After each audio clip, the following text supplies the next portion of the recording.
Steven Cureño with KO Artist Sports, right here with Manny Robles. It's another hot day, bro, here in Norway. As per usual, I feel like. Yeah, man, you got some good sparring in here today. Let's talk about that. You got Brian Castagna in here, got your guy Chris Martin and Javier Maidana. Chris Millie. Chris Millie, I'm sorry. Fabian Maidana. Germán from Spain. Germán, ¿cuál es tu apellido? That.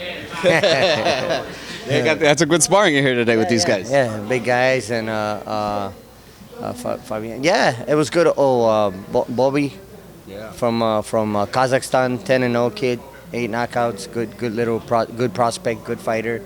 Yeah, I mean it's always good. Sparring is always good here. The work never stops here for sure. Let's kind of get to it, brother. We hear Saudi Arabia, December 7th, but Andy hasn't signed anything. I feel like nothing's really official. What's going on? Clear the air for me. I don't know. It's been a few days since the announcement. So maybe something has gotten done by now. Maybe they have come to an agreement. Maybe all the questions have been answered. I'm hoping. I haven't heard anything from anybody. You know, I gotta stay in my lane, man. I just gotta make sure that once I get that fight date, location, so forth and so on, my job is to get the fighter ready. I don't want to say the wrong thing.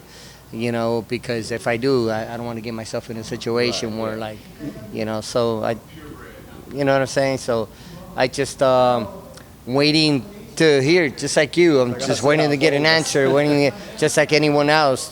Once I do, we can get the ball rolling. I heard some kind of your concerns about just you made obvious kind of observation. There is no commission there. Correct. I don't know if there's something going on with the VADA testing if Saudi Arabia doesn't do it. So what's going on with the VADA testing? Is that just part of the contract itself? It has nothing to do with Saudi Arabia, right? No, it doesn't. Well, it's simple questions. Deserve a simple answer. So, these are simple questions. So I'm waiting to hear back from my team to see what those answers are to those questions, and I'm sure everything will be fine. I'm sure at the end of the day, things will get will work themselves out. But again, I'm just waiting for an answer myself. If it's in Saudi Arabia, then I don't understand why. To be quite honest with you, I mean it could be New York again. They had said New York or even Wales or somewhere in England, But Saudi Arabia, man, I don't know. I don't think it's fair for us, particularly for Andy, or even for the fans themselves to fly to a country that's a non-boxing nation. You know what I mean? There's not a whole lot of boxing going on out there. New York, of course, would be an ideal place for the rematch.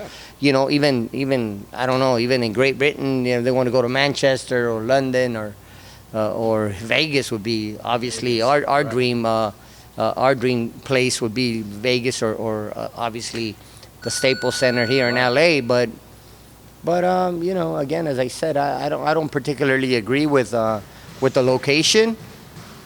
But then again, it's not up to me. It's up to the promoters. It's up to the management. Obviously, it's up to the fighters, and then we'll just take it from there. Again, like I said, my job is to get them ready.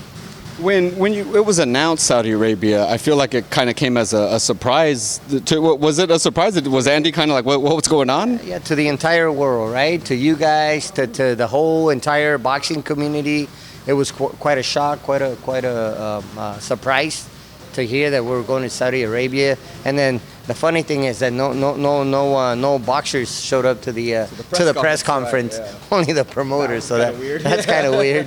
So then I don't know what happened there. And then obviously Andy never replied. Andy never said anything about going out there to fight. So we'll see.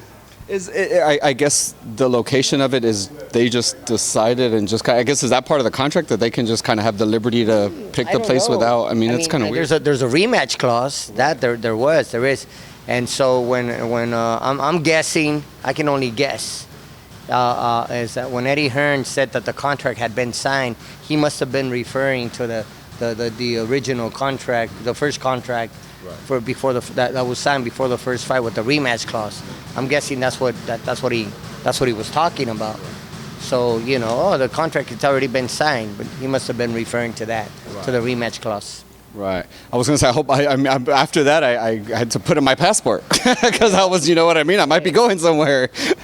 Enter at your own risk. That's what the embassy says, right? Yeah, man. I mean, it'll be interesting. It'll be hot. I'm assuming even in December it'll be hot. Right. So that'll be interesting. Yeah. I guess just the physical fight itself. Andy's, not back in the gym yet, but I'm sure he's still working out where he's at. He's training. He's doing his thing. I mean.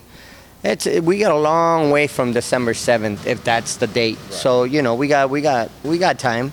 That's one thing we have is time. It's better than 5 weeks, right? Yeah, like the last fight. So a lot, the whole fight with Joshua the first time around was we had a 10-week camp, and we fought Dimitrenko and took a week off, and then we had 5 weeks to get ready for Joshua, but we couldn't start off. We had to go right into fight mode right away. Those 5 weeks were vital, so we had to get right back to work. I mean, really, it was in the ideal camp, but we had to make it work. But this time around, I believe one thing we have on our side is time. So we can expect a better Andy Ruiz this second fight. I'm looking forward to that, man. That's kind of scary when you think about it, because he dropped the man 4 times in the first fight, and an even better Andy Ruiz. I mean, anything can happen in boxing. We shouldn't get ahead of ourselves, and we shouldn't walk in there being overconfident. We're gonna be confident, of course, but like as I always say, you win your fights in the gym. Preparation is key. Hopefully, once we get the camp started, everything goes smooth. Everything goes well. We get the proper sparring, the ideal location for training, and I see a better Andy. I see a better Andy this second time around.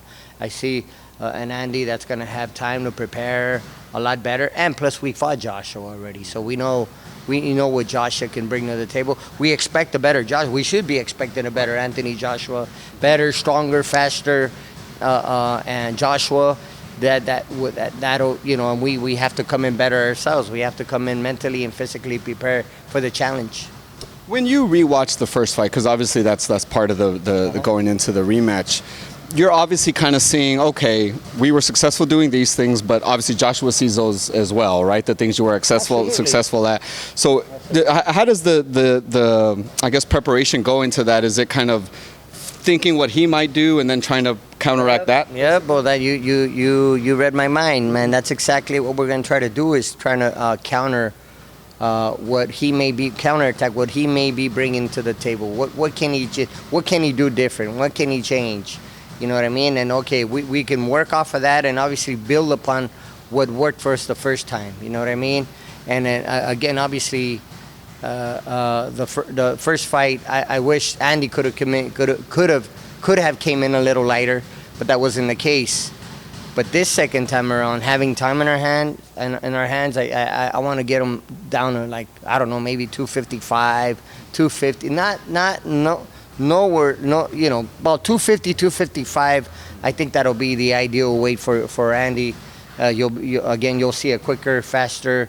Better, more conditioned Andy the second time around. So, and then obviously with the proper sparring, then it's a plus. Yeah, no, having the time and all that, and Andy being lighter, I feel is only going to be better. I mean, obviously his size wasn't a problem the first time around. You know what I mean? Not at all. So I mean, having a lighter Andy would just be even better.